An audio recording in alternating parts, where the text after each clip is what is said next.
we tend to not want to face evil head on. So we kind of, we push those things aside until they approach us head on. Then when it comes, it just doesn't seem real. And yet, in the midst of it, it is real. Get in your room! Get in your room!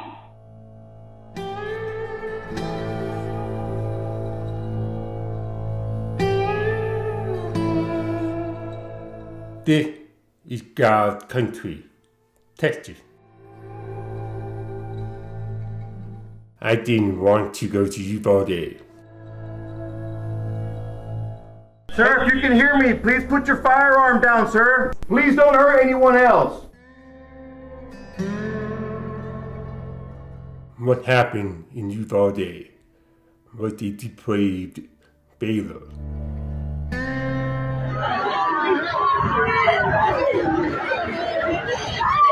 Parents fought those who took an oath to serve and protect, not knowing if their child was one of the 19 killed, along with 2 t-shirts.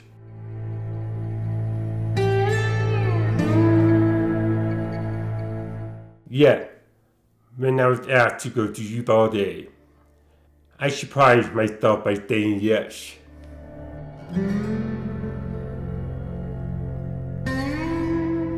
Part of me wondered if this small town in God's country could survive such a tragedy. I thought that this would be the focus of my documentary.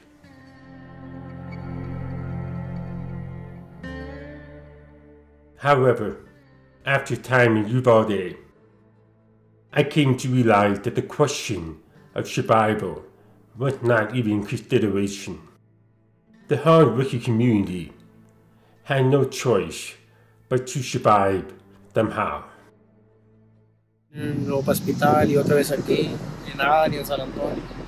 No nos dice nada, nomás una foto y esperar. Mi hijo se llama Rogelio Torres, por favor, si saben algo, avisarnos. This young father buried his son and then went to work the same day. He had 3 other children to feed.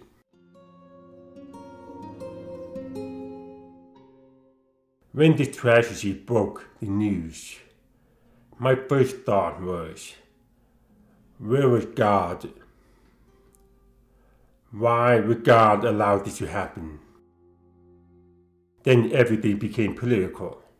Evil swept across Uvalde yesterday. The only thing evil is what he continues to do to the people of this state. He says this was unpredictable. It was totally predictable. It is far more evil for someone to gun down little kids. When in God's name are we going to stand up to the gun lobby? If you're talking about depriving people of their Second Amendment right to bear arms, well, first, it's unconstitutional. Enough is enough. But what you can do, you can make the schools safer. The reason it was not worse is because law enforcement officials, they showed amazing courage. The notion that only a good guy with a gun can stop a bad guy with a gun is still, it's an organizing policy principle of the Republican Party. You also make it more difficult for the tens and thousands and hundreds of thousands of others of 18-year-olds out there who've done absolutely nothing wrong and would like to buy a rifle to go hunting. So what?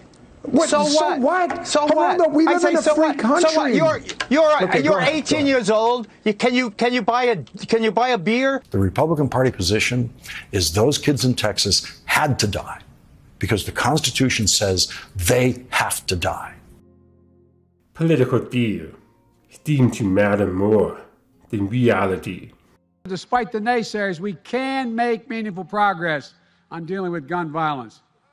Because make no mistake, sit down, you'll hear what I have to say.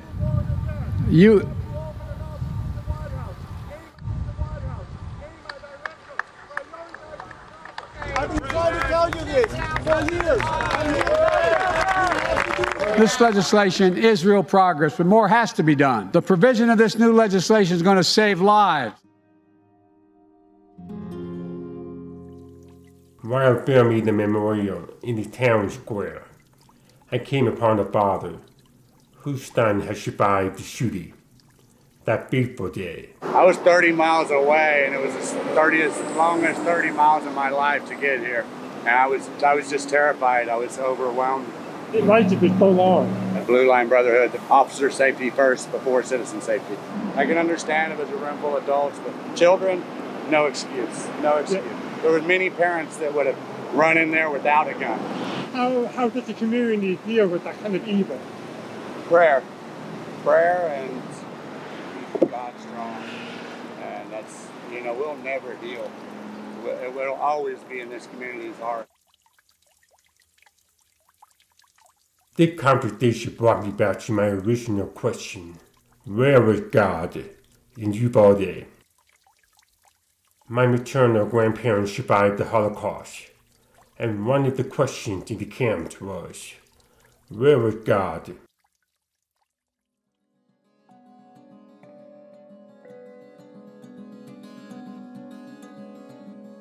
As I drove through the neighborhood where Salvador Ramos, the school shooter, lived with his grandmother, it became clear how everything had worked in his favor.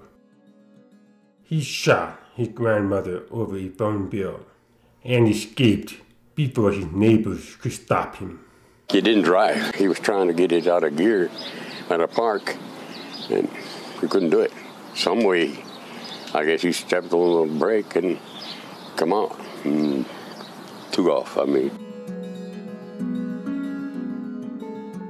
The school shooter sped down his road toward Robb Elementary.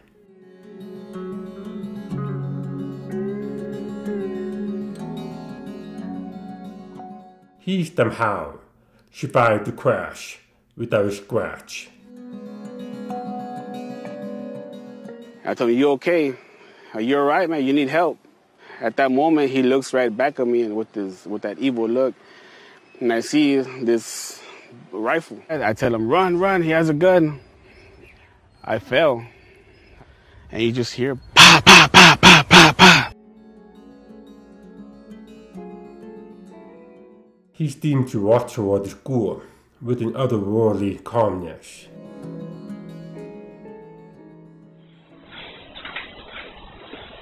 There was nothing to stop him from entering the school, and then the classroom.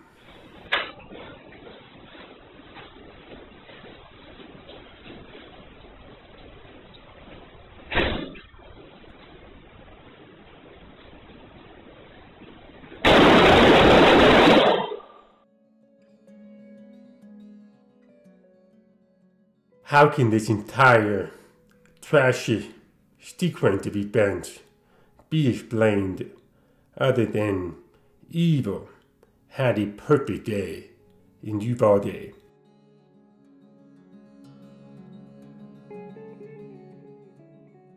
I send emails to nearly every church in Uvalde and some in San Antonio with my question about God.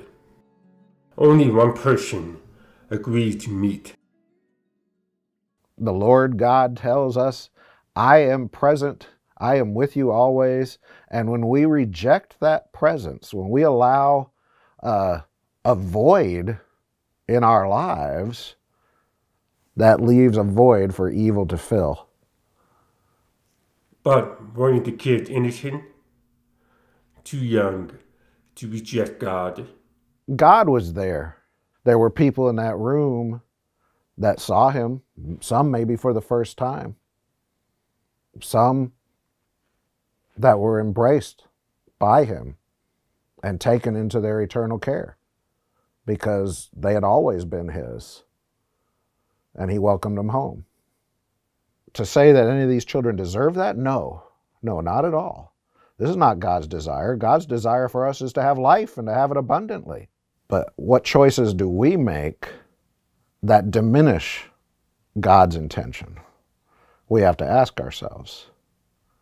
In the beginning, everything that he created, what did the Lord God say? It is good.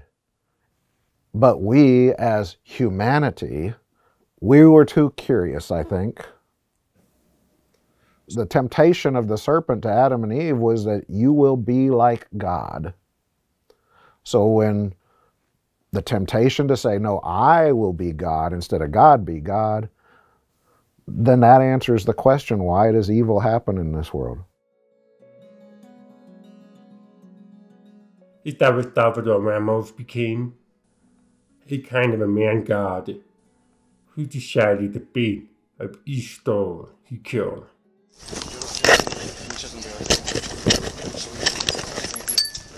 When the police investigated Ramos' grandmother's house 1 hour after the shooting, what struck me was that there was a cross in every room and hallway. He was born in Fargo, North Dakota, and began his life in Uvalde with a mother that spent money on drugs while sending him to school in the same clothes, day after day. You watching the cafeteria? She's the cafeteria. You're not to everybody that was your son. Young Ramos, there was indeed a void from rejecting the providence of God, maybe. Whatever the case was, there was something missing in his life. I know my son was a coward. You don't think I don't know that? I know. You don't think I'm carrying all that with me? You don't think I don't know? I know. And I'm sorry. His father was barely a father. Ramos' older sister chose the Navy as her way out. Ramos sought social media fame and became known online as the school shooter. He was a boy who was not bullied. He would try to pick on people but fail, and it would aggravate him. I would like to get that out of the way. He was not bullied. He, prior, and I don't see this covered, and I'm going to put this out there, he would hurt animals. He was not a good person. If you look at any case ever of demonic possession, what is the end goal every time? Destruction. Nothing but destruction.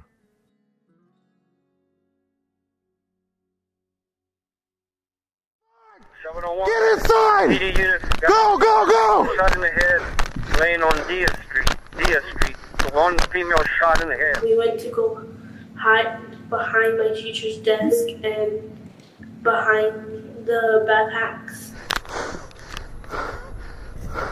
376 law enforcement officers, a force larger than the garrison that defended the Alamo, responded to Ramos' destruction. There's a door between our classrooms, and he went through there and shot my teacher and told my teacher goodnight and shot her in the head.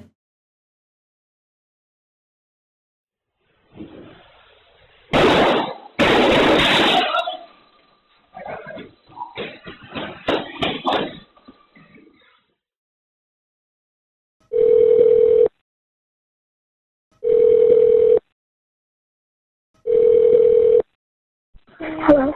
I'm calling with the police. Are you okay? No, there's a school shooting.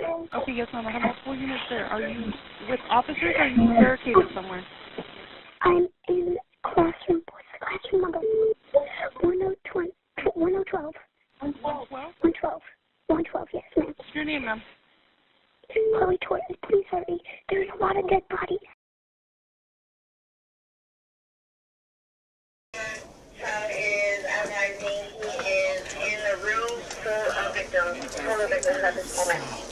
Full of victims. Child call 911 saying the room is full of victims. What? The room is full of victims. Child 911. Child 911 call.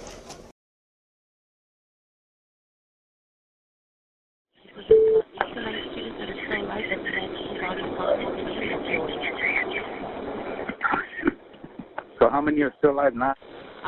8 to 9 are still alive. She's not too sure. And how many more? She's not too sure how many are actually DOA or possibly injured. We're trying to get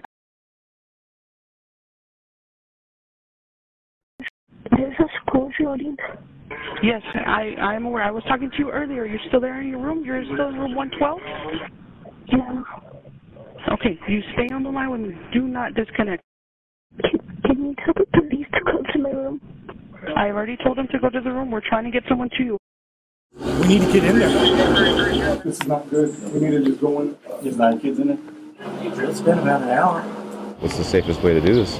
I'm not trying to get clapped out. What are we waiting on? Does anybody know? Are they waiting on us?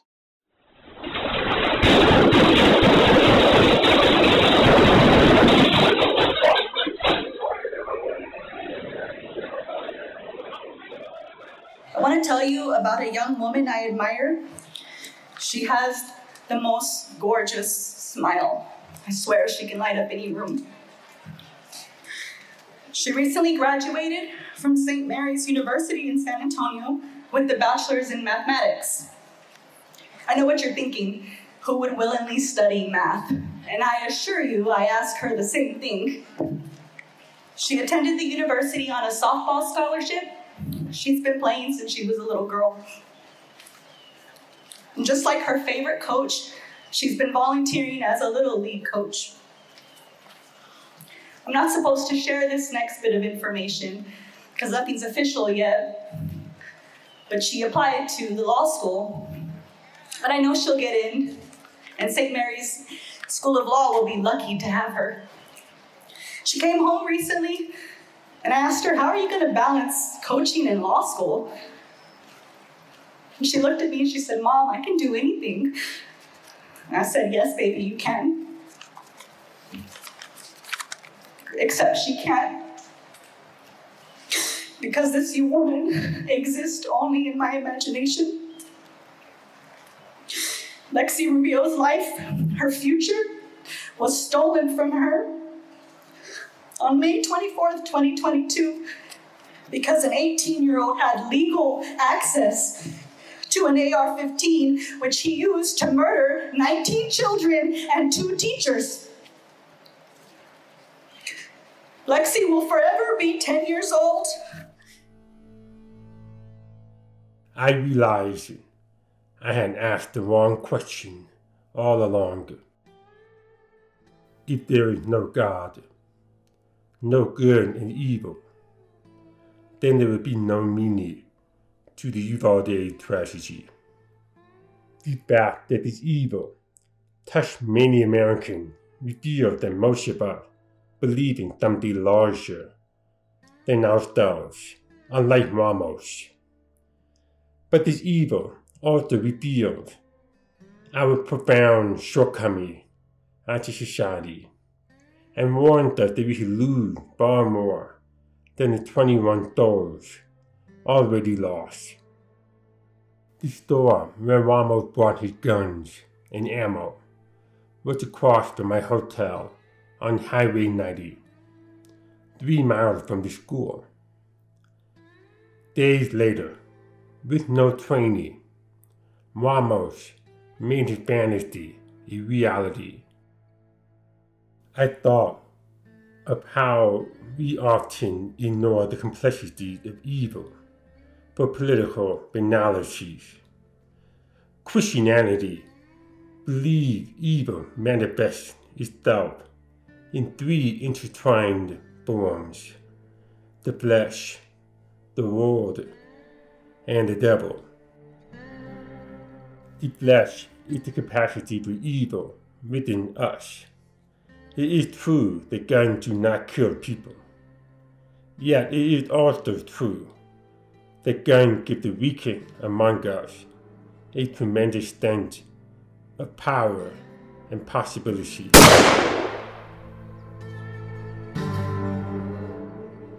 The world is the degree to which our society permits evil. It is true that raising the age limit to 21 years of age may help. 6 of the 9 deadliest shooters in 2018 were under the age of 21. Yet it is also true that evil is the most imaginative force that always finds a way. Our society have broken down into oppositional camps, the flesh and the world, and each camp demonizes the other to no end. Isn't it any wonder that the devil, the third a spiritual form of evil, laughed at us and our broken society? Perhaps we are not that much different from those hated police officers. Like them, many of us have become people of inaction, waiting for politicians to rescue us, pseudo intellectuals in the media to tell us what to think.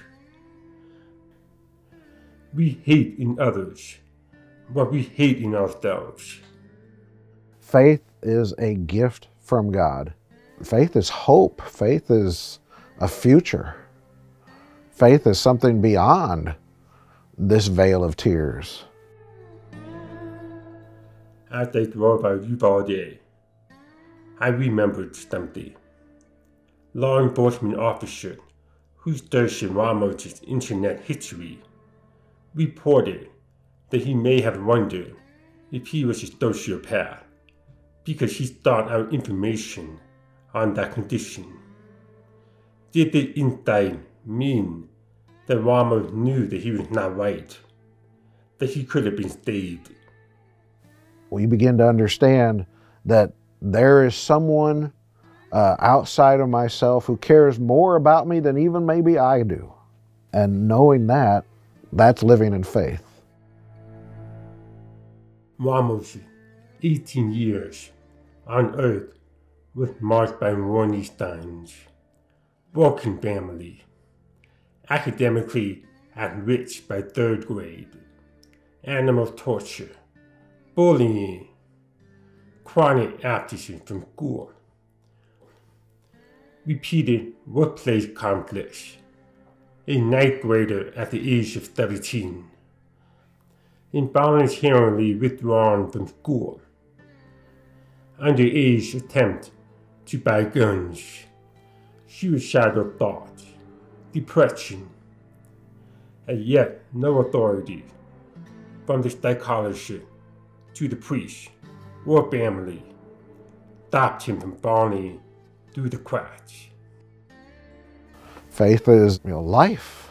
It can turn a person from destruction to incredible life and even being a creative force, instead of a destructive force. It guides and directs. It can turn hate to love. The tragedy of Uvalde belongs to all of America, to all of us. There are other Salvador Ramos among us. The question I should have been asking all along was, where was man?